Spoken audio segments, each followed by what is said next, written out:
He said some people will come to him on the last day and they will say that, we did this in your name, we did that in your name, we did this in your name. And he said he will answer them. He said, I don't know you. Not.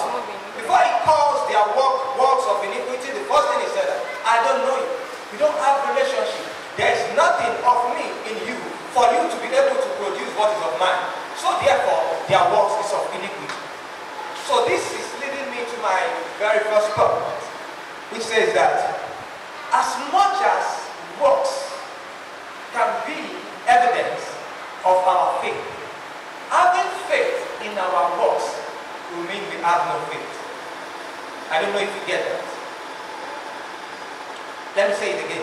As much as what we do, the evangelism, the pastoral, the prophetic, the every office, every spiritual gift, as much as you can exercise it, if your faith is in what you do for the Lord, then you don't have faith. So, how do we do it? How are we going to be able to do all? Because all of the people, all of the saints that we know, even Jesus did all of these things. So, how do we do it?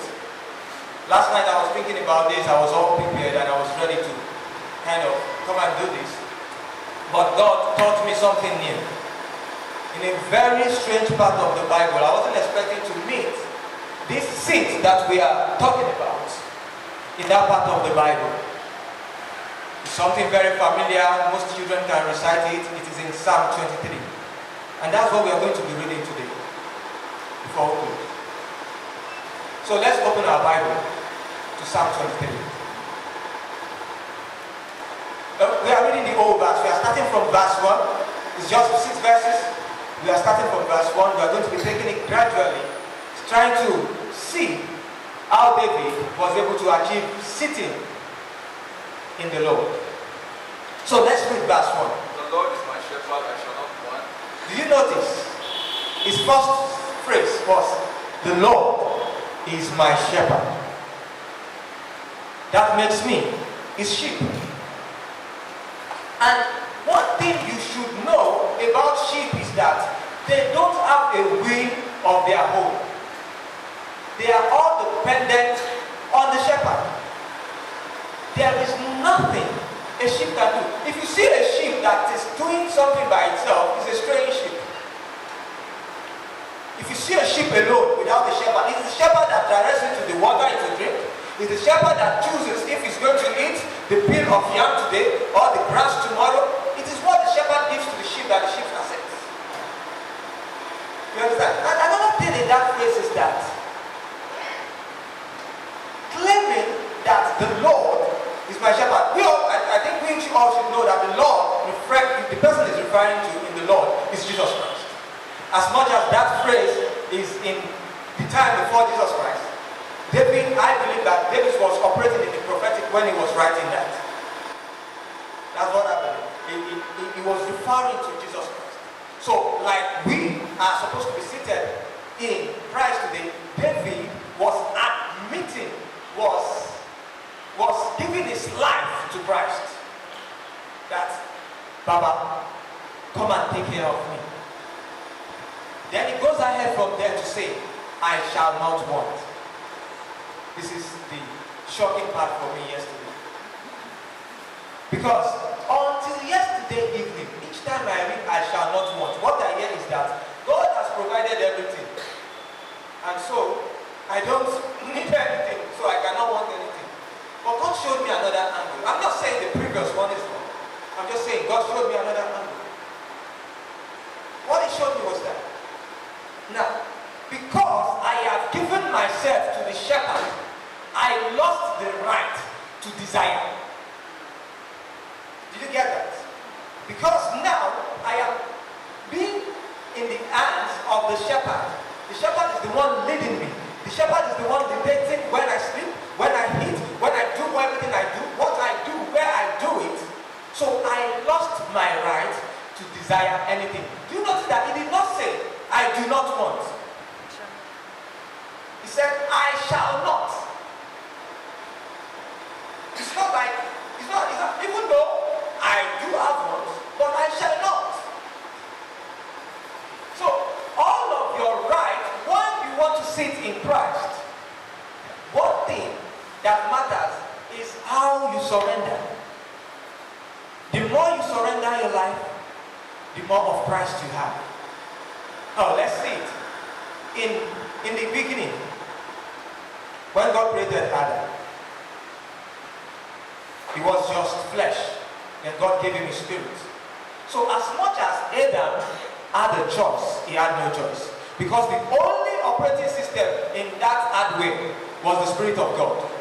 So he couldn't have picked any other thing. So seamlessly, tirelessly, effortlessly, he was just doing the will of God. And because now he was doing the will of God, he possesses the power of God. So as big as the garden was, it was easy for him to cultivate. Imagine it, a garden that has about 4 rivers. And this guy was moving around it, and he was doing the works of God, naming all the animals. You know how many animals God created?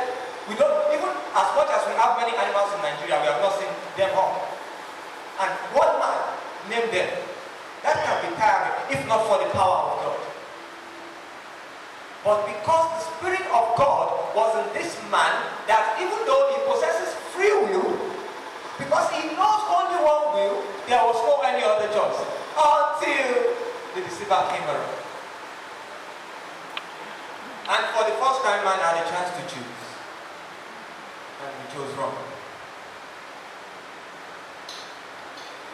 So, another person is Abraham. He's known as the father of faith. And all of these things, he's talking about mature in faith. Abi? So, what was one of the significant things that Abraham did? He left everything that he knows to desire to follow God to a place that is unknown. Everything,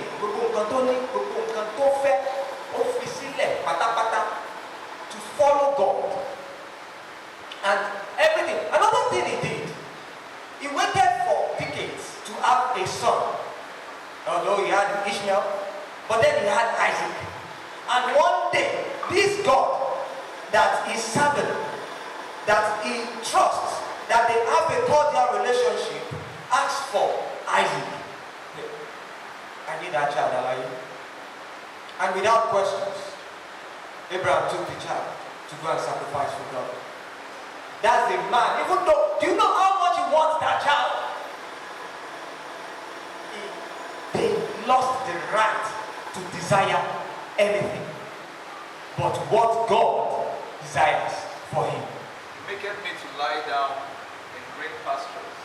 So now, because this guy has given his desire to God, now for him to even lay, he has to depend on God. So it was God that makes him to lie down. Continue, my brother. He leadeth me beside the still waters. This place also shocks me. Do you know that we didn't have a record of when he stood up to follow the leading of Christ? So my suggestion is, he must have been carried. He wasn't walking by himself, because he has denied himself all of his desires, all of his abilities to do anything by himself. So everything that he can do now is God, is what God makes him to do. What God helps him to do. He does nothing in himself. Another thing is where he was laying. Where was he lying, my brother? Read it again, sir. Green pastures. And where was God leading him in? Beside the still waters. Do you notice something? Peace. An atmosphere of bliss. The presence of God. Suggesting a similar thing that was in Ephesians chapter 2, verse 6. Can somebody read that place for us? Ephesians chapter 2, verse 6. Where our brother David was lying down. And has raised him up, and has raised us up together, and made us to sit together in the heavenly places. In the heavenly places. Now, if you look at the atmosphere David was describing in that place, seems like where the presence of God is. The heavens. The heavens. And do you know that another position that is seemingly like a position of rest is lying down? Actually, it's more resting than sitting down. It's like absolute trust. Lying down in the Lord, laying on Him, resting totally in His trust for everything, even your wants. Not that you have the list of what you want to desire and you present it to Him that God do this. No, He is the one that picks the desire. Can we go on to verse 20? He restores my soul. Now, because this guy, his soul has been stolen, so he needs restoration where he fell in the beginning. So now you understand why God is saying that you cannot do good. There is a need for a sitting. There is a need for you to depend on me for the good. It's because the soul, the purpose, the dominion, everything that I put in you, that I placed in you, that gives you the ability to do the good that you want to do, you lost. And now, if you are making the choice, we will have to restore it. And I have the software. So you have to trust me. So, are you getting? So there was a need for restoration of the soul of man. That is the reason why God is saying that, guys, don't do anything. Come first. Come and rely on me. Let me put some things in you that you will be able to do that which I want, not you want. I want you to do. I made you to do. He said, before you were formed in your mother's womb, I knew you. And if you were not formed, what did God know? You have no shape. You can't even describe what you know. Whether you have 3 heads, you don't even know. And yet God is saying, so God must have knew your purpose. And now He made you to fit into that purpose. Are you getting it now? So He knows everything. He is the reason for everything. He leads me in the path of righteousness for His name's sake. Ha. So now, you have the purpose, you have the soul, you have everything that you have restored. Now, you can go and walk in the path of righteousness. Is that what it says? No. It's not that you can go. There's still a living.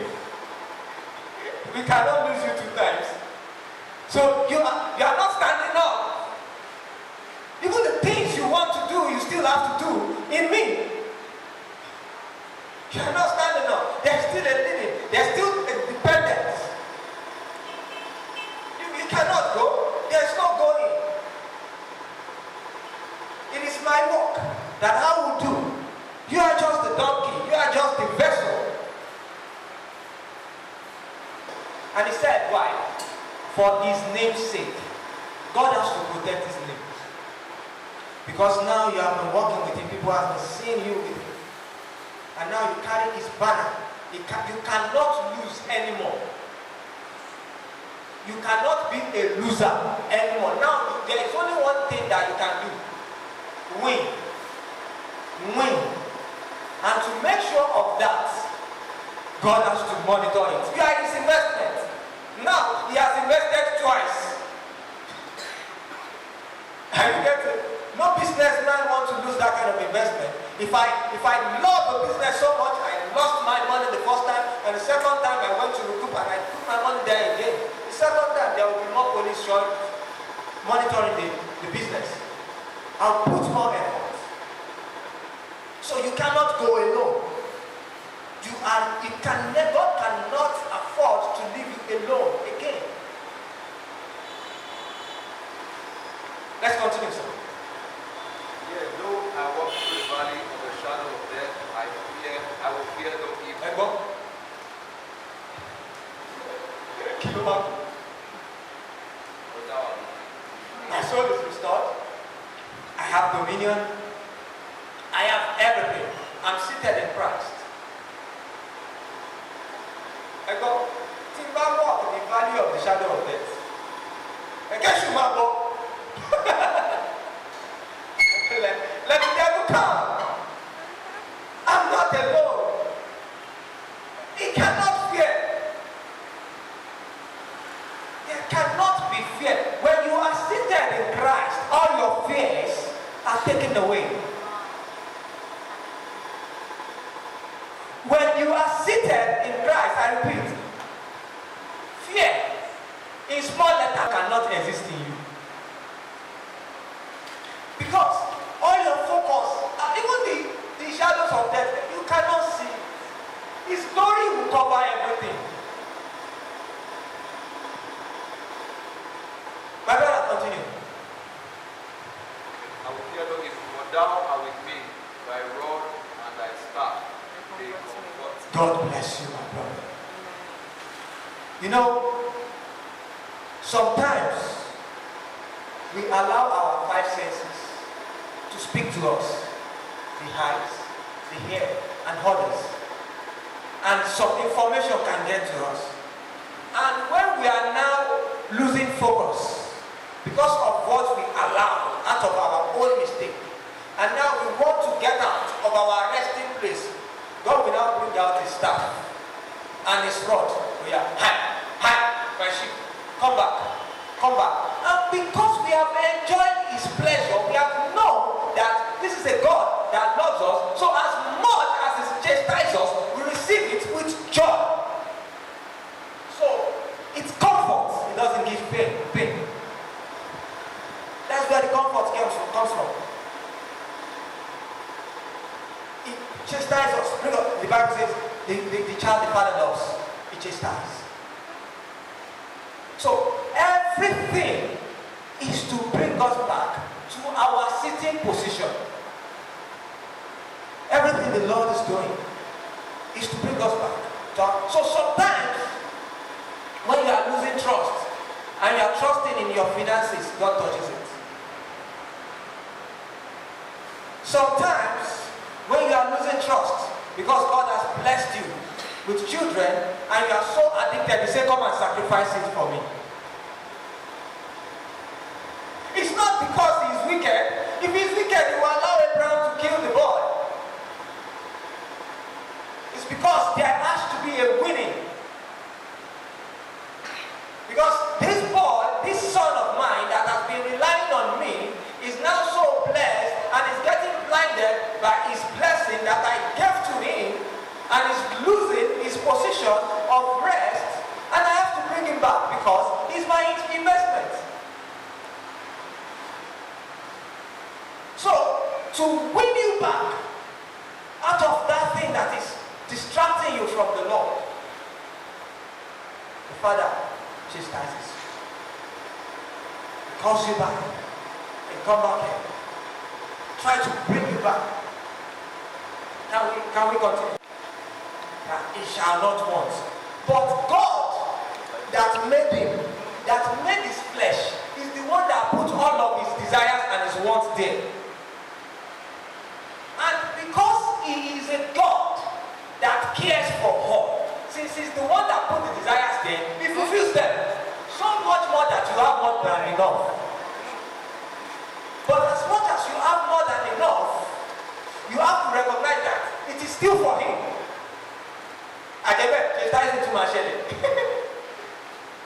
That is why the cup runneth over.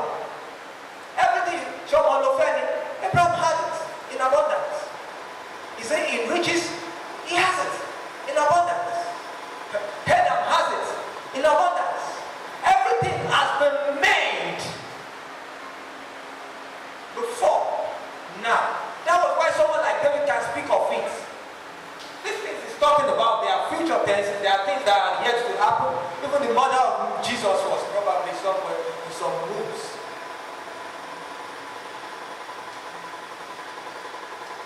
And yet, he's speaking of them as if they had happened. Because they are all done.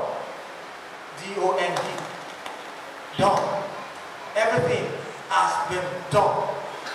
So you striving to do it, to get it, has no need. God prepared the garden before he made the man. But the man has to be in God to enjoy the garden. The moment the man gets out of God, he loses the garden. And once the man is rested in God again, he gets the garden. The garden is about God. It's not about you and I. It's about God. We are all his investments.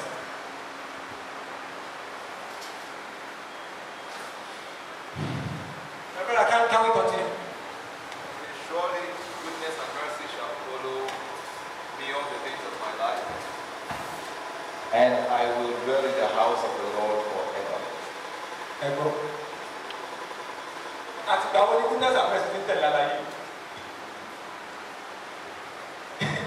Since when? Since the day he said, the Lord is my shepherd. But why is he just saying it now? Because his faith in his seated position has grown from being a believer to a knower. Before he was a believer, but now he knows. And that is why he can say, Titi Ajese, Titi Machoko Silele.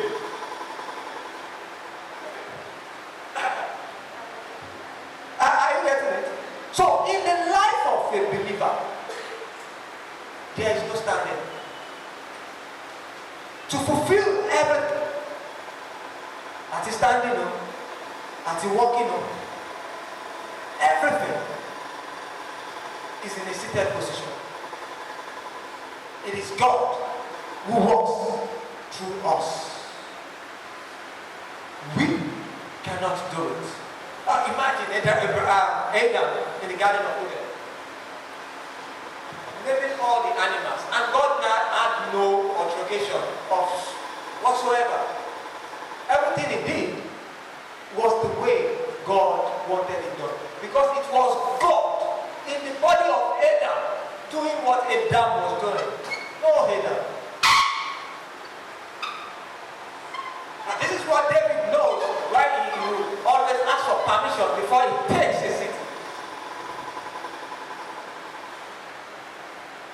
This is what all of these people know. That's why they can go without doubt.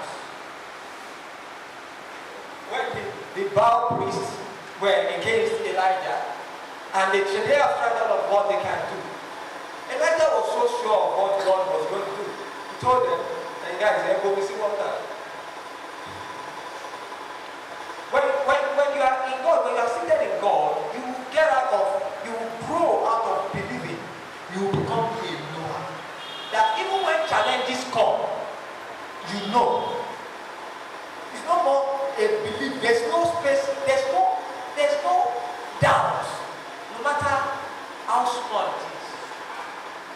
Because you will have gone through the process. You will have seen God. You will have known him for who he is. And your strength, your faith will be fed in him. And the devil will be able to snatch you away. No. Sitting is essential. Sitting is the first and everything that a Christian has to do. In conclusion,